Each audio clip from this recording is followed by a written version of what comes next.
महाभारत का एक ऐसा किरदार जो कि धनुर्विद्या में कुशल था और साथ ही साथ में बहुत ही ज्यादा दयालु और दानवीर भी था। महाभारत का वह अकेला योद्धा जिसने अकेले अपने दम पर पांडवों की सेना को युद्ध में थका दिया, जबकि जिनकी तरफ से स्वयं श्री कृष्ण विराजमान थे। अब तो आप जान ही गए होंगे कि हम किस महान हस्ती की बात कर रहे हैं।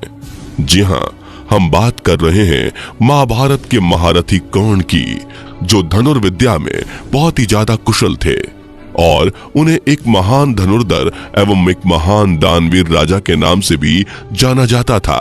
कर्ण महाभारत का एक ऐसा पात्र था जो कि सूर्य देव एवं माता कुंती का पुत्र था। आपको यह तो मालूम ही होगा कि कर्ण द्वारा द्रौपदी को कहे गए शब्द ही महाभारत का कारण बने थे। अगर वह महाभारत रोकना चाहता तो महाभारत को शुरू होने से पहले ही खत्म कर सकता था, लेकिन उसने ऐसा नहीं किया। लेकिन इसका मतलब ये नहीं कि वह एक बुरा इंसान था। कर्ण महाभारत का एक ऐसा पात्र था जिसने बचपन से ही अपने आप को कठिन परिस्थितियों और चुनौतियों में डाला था और हमेशा विपरीत परिस्थितियों में भी दूसरों को अपना प्रमाण दिया था। वह महाभारत का एक ऐसा पात्र था जिससे हम बहुत कुछ सीख सकते हैं। तो आज के इस वीडियो में हमारा यही टॉपिक होने वाला है। आज के इस वीडियो में हम और आप दानवीर कर्ण के जीवन से कुछ ऐसी बातें सीखेंगे जिससे अगर आप अपने जीवन में उतार लेते हैं तो आप भी कर्ण जैसे एक महान व्यक्ति बन सकते हैं। यहाँ तक कि आज के इस वीडियो में हम आपको कर्ण के गलतियों से भी कुछ सीखने वाली बातें बताने वाले हैं कि ऐसी कौन सी गलतियां हैं जो आपको अपने जीवन में नहीं करनी चाहिए। तो चलिए आज का यह इंटरेस्टिंग वीडियो स्टार्ट करते हैं। लेकिन इससे पहले अगर आप हमारे चैनल पर नए हैं तो हमारे चैनल को सब्सक्राइब कर दें। हम आपके लिए इस प्रकार के आध्यात्मिक और ज्ञानवर्धक वीडियो लाते रहते हैं और आपकी नॉलेज को बढ़ाते रहते हैं। तो चलिए शुरू करते हैं। दानवीर बनना। खूबियां जो हमें दानवीर कर्ण से सीखनी चाहिए, उनमें सबसे पहली खूबी है वह है दानवीर बनना। कर्ण एक महान दानवीर राजा के तौर पर जाने जाते हैं। उन्होंने हमेशा विपरीत परिस्थितियों में भी लोगों की मदद की है और दान दक्षिणा किया है। कर्ण के इसी व्यक्तित्व से हमें अपने जीवन में बहुत कुछ सीखने की जरूरत है। एक बार की बात है जब इंद्रदेव स्वयं श्री कृष्ण जी के कहने पर ब्राह्मण का वेश धारण कर कर्ण से उनके कवच और कुंडल मांग लेते हैं और कर्ण जानता था कि बिना कवच और कुंडल के अर्जुन से वो जीत नहीं सकता, क्योंकि अर्जुन के सारथी और मार्गदर्शक भगवान श्री कृष्ण हैं। लेकिन उसने फिर भी अपने जीवन के बारे में ना सोचकर अपने धर्म परायणता के कारण तुरंत ही अपने कवच और कुंडल अपने शरीर से निकालकर इंद्रदेव को दान कर दिया। इसमें हमें सीखने वाली शिक्षा यह मिलती है कि चाहे आपके ऊपर कितनी भी कठिन परिस्थिति क्यों ना आए, अगर आप सामने वाले की मदद कर सकते हैं तो जरूर आपको करनी चाहिए, क्योंकि दान से बड़ा कोई धर्म नहीं होता। विपरीत परिस्थिति में भी अपना प्रमाण देना।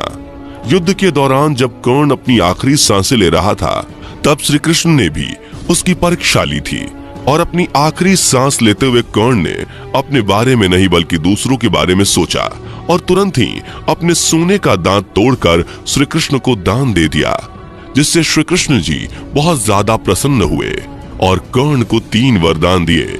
उन वरदानों में भी कर्ण ने अपने लिए कुछ नहीं मांगा, बल्कि वरदान भी उसने अपने वर्ग के लोगों के लिए ही वरदान मांगा था, जिससे पता चलता है कि कर्ण एक बहुत ही बड़ा दानवीर राजा है। इस घटना से कर्ण से सीखने वाली शिक्षा यह मिलती है कि हमेशा कर्ण की तरह आपको भी अपने आखिरी समय तक, चाहे आपकी स्थिति कैसी भी हो, अपने कर्तव्य को त्यागना नहीं चाहिए। दोस्ती निभाना।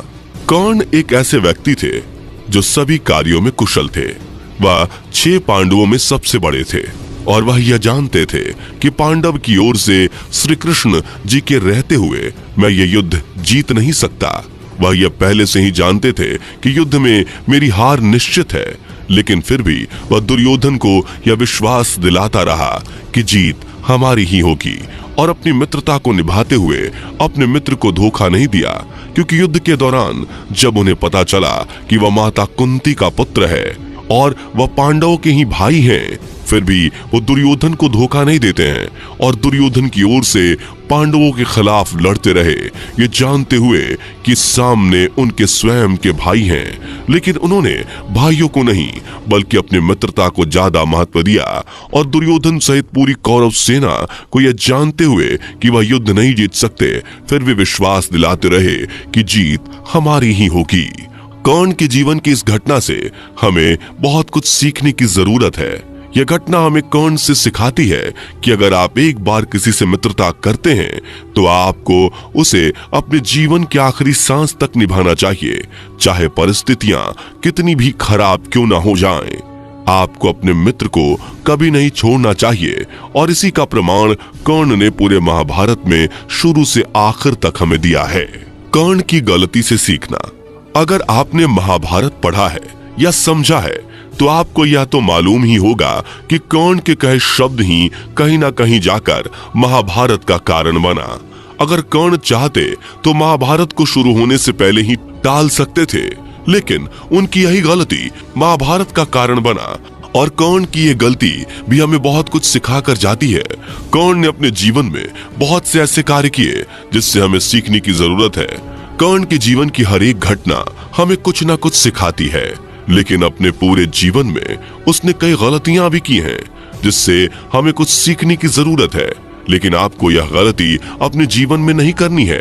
उनकी गलती यह थी कि अगर वो चाहते तो पूरी सभा के सामने द्रौपदी के चीरहरण को रोक सकते थे, लेकिन उन्होंने ऐसा नहीं किया। उन्होंने ऐसी स्थिति में भी दुर्योधन का साथ देते हुए दुर्योधन के भाई विकर्ण को द्रौपदी का साथ देने से रोका, जिससे कि दुर्योधन ने दुशासन को द्रौपदी के चीरहरण करने का आदेश दिया और यही आखिर में महाभारत का कारण बना, जिससे कि कौरव और पांडवों के बीच झगड़ा हुआ। इस घटना से भी आपको बहुत कुछ सीखने की जरूरत है। यह घटना आपको सिखाती है कि आपके सामने कैसी भी स्थिति क्यों ना आ जाए, आपको हमेशा एक स्त्री का सम्मान करना चाहिए और अपनी जबान को नियंत्रण में रखना चाहिए, क्योंकि एक बार आपके मुंह से कुछ निकल जाता है तो वापस नहीं आ सकता, लेकिन वह एक बड़ा नुकसान बनकर सब कुछ तबाह कर सकता है, जिसका उदाहरण है कर्ण के बोले गए शब्द और महाभारत का होना। गुरु का सम्मान करना। एक और खूबी जो कर्ण में थी वह थी धनुर्विद्या को सीखने की लालसा एवं अपने गुरु का आदर करने का ढंग। कर्ण धनुर्विद्या सीखना चाहते थे और उसमें पूरी तरह से निपुण होना चाहते थे। इसके लिए वो द्रोणाचार्य के पास जाते हैं और उन्हें धनुर्विद्या सिखाने हेतु आग्रह करते हैं, लेकिन द्रोणाचार्य उन्हें यह कहकर मना कर देते हैं कि हम सिर्फ क्षत्रियों को ही धनुर्विद्या सिखाते हैं। इस बात से कर्ण बुरा नहीं मानते, बल्कि वहां उनका आदर करते हुए वहां से चले जाते हैं। लेकिन उन्हें धनुर्विद्या सीखनी ही थी, इसलिए उन्हें पता चलता है कि परशुराम जी के पास धनुर्विद्या सीखा जा सकता है, लेकिन परशुराम जी सिर्फ ब्राह्मणों को ही अपनी शिक्षा देते थे। इसलिए वहां धनुर्विद्या सीखने की लालसा में ब्राह्मण बनने का नाटक करके परशुराम जी के पास कर्ण पहुंचते हैं और धनुर्विद्या की शिक्षा प्राप्त करने लगते हैं। एक दिन की बात है जब कर्ण के गोद में सिर रखकर परशुराम जी सो रहे थे, उसी वक्त एक बिच्छू कर्ण के पास आता है और उनकी जांग में काटने लगता है, लेकिन कर्ण बिल्कुल भी नहीं हिलते, क्योंकि वह जानते हैं कि अगर मैं हिलूंगा तो परशुराम जी की निद्रा खराब हो जाएगी और वो नाराज हो जाएंगे।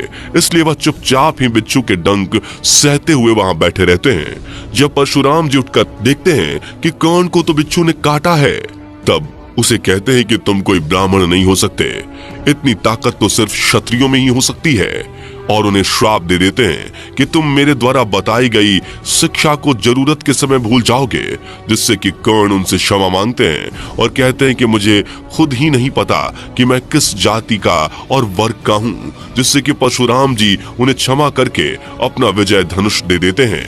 कर्ण के इस घटना से हमें एक नहीं बल्कि दो चीजें सीखने को मिलती हैं, जिससे कि हमें और आपको भी अपने जीवन में उतारना चाहिए। उसमें पहला है कि जिस चीज को पाना हो उस चीज के लिए तुम कुछ भी कर जाओ और उस चीज को प्राप्त करके ही रहो, और दूसरा कि अपने गुरु की कभी भी तौहीन मत करो, उनका सर्वथा आदर करो। आपको भी अपने जीवन में अपने गुरु को कर्ण की तरह ही आदरणीय बनाना चाहिए तथा अपने गुरु, शिक्षक एवं उनसे मिली शिक्षा का सर्वथा आदर करना चाहिए।